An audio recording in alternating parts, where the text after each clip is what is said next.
Well, first of all, very good evening to one and all. Let me thank Mrs. Josephine Teo for agreeing to co-chair this public forum on Budget 2013 with us. Let me thank all of you also for taking time off to participate in this public forum.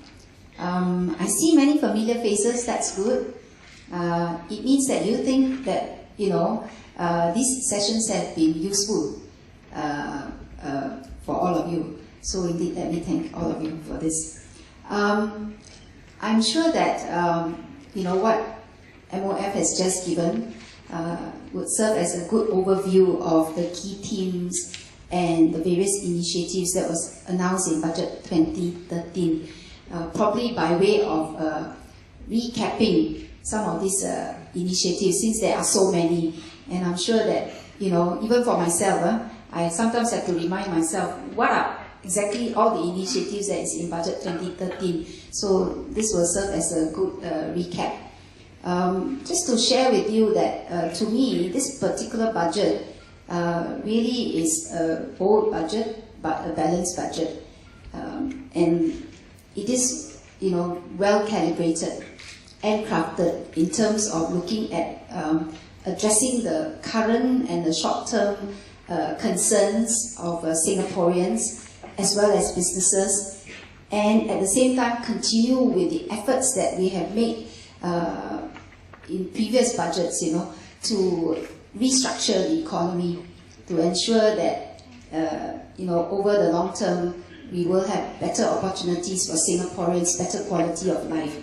So one of the things, of course, is in terms of restructuring for quality growth that was actually highlighted earlier. And to me, it's bold because we, I think, clearly show our resolve in wanting to push for productivity-driven quality growth and to encourage the companies to restructure, level up, wean off some, our over-reliance on foreign workers, especially in some sectors. But then it is balanced because it's got a 5.3 billion 3-year transition support package, which includes, of course, the wage credit scheme that was highlighted earlier.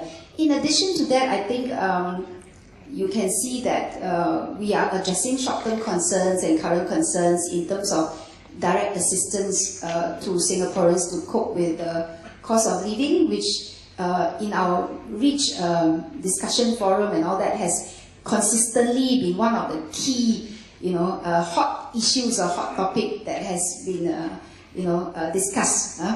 And among the many things also, one of the topics that have been discussed really was about the high cost, vehicle cost, right? Especially for businesses. And I think even my own grassroots always tell me that, transport costs for businesses, that's something that we ought to look at. So, well, this time around there's some relief. 1 year, 30% road tax rebate for goods vehicles, lorries, buses and taxis, right? So this is something, that we have had feedback on and something that the budget has addressed. The other thing, personally to me, where budget shows that, we have heard you and we are addressing it, would be in the senior mobility and enabling fund. We have had a lot of feedback about the senior mobility fund that's quite restrictive. There are many things that, the elderly need, which you cannot apply for in the current form of the fund. For instance, hearing aids, motorized wheelchairs and so on. So this current budget has addressed this with enhancement to the senior mobility fund. Now you can, apply and get subsidy for your hearing aids, motorized wheelchairs, even pain relief mattresses and so on, as well as, of course, consumables for the frail elderly. So these are some things, some very specific initiatives in the budget which really is aimed to address some of the concerns that have been highlighted. And I'll stop here. I mean, these are some of my thoughts on this. I will ask Mrs. Teo to say a few words before we begin, but as always, for housekeeping purposes, we want to ensure that we hear as many of you as possible. We have heard the online feedback, but we want to hear from you, at this dialogue face to face.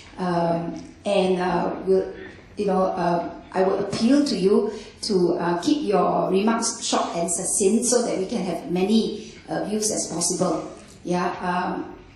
I would like to apologize first if I have to interject you, if your feedback is getting a bit long, right? So just make your point.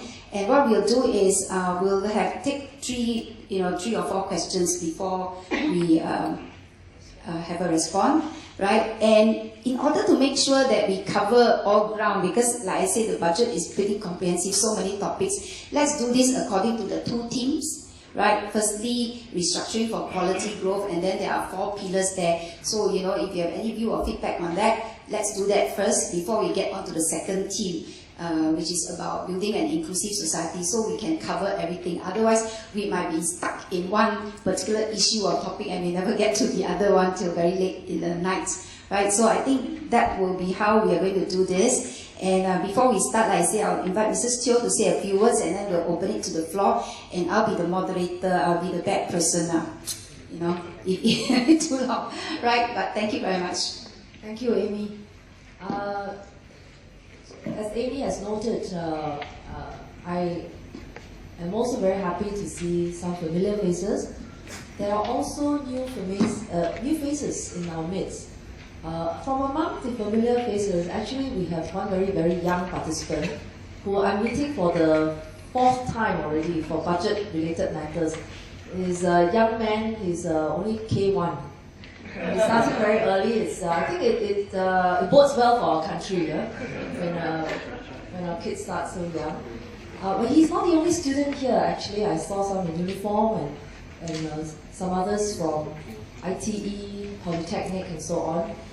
You are very welcome, and it's very good to have a diverse group that is participating in a budget dialogue.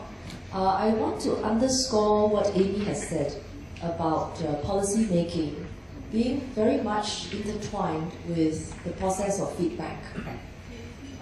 Each time we make a policy, it is never done in a vacuum. It is done in the context of many, many, many pieces of feedback that we receive through multiple channels, including the REACH channel. Some of you are regular contributors to REACH. Some of you regularly participate in fora that is organized by REACH, such as this. And I wanted to just highlight a couple of the major moves in this budget that really is a result of ground feedback. One of the significant items that DPM Tharman talked about in the budget statement is a review of the healthcare financing. And there is certainly a lot of concern, especially because we have an aging population, whether our healthcare financing framework, as sound as it is, provides more scope for us to reduce the out-of-pocket expenses even for middle-income households. So that's one theme that has come out on many different occasions.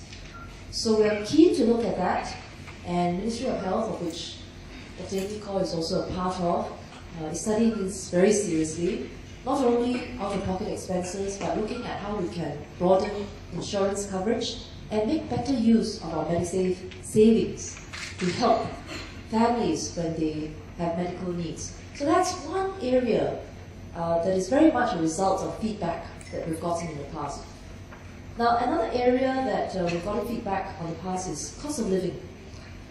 Transition is fine. We have to restructure so that we can earn better incomes over time. But even as the restructuring is taking place, even as the wages are taking time to rise, we have to face daily pressures due to the cost of living. So, as a result, this time round, the direct assistance to households to cope with cost of living is quite a sizable package.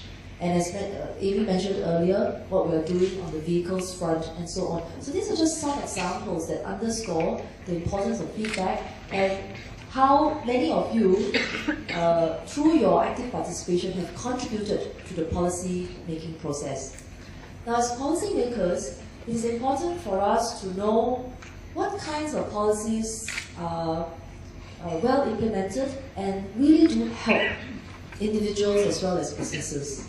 Of course, we also want to know what policies in the implementation create difficulties. So it's two sides. What works, what would you like to see more of? What doesn't work, what needs to change?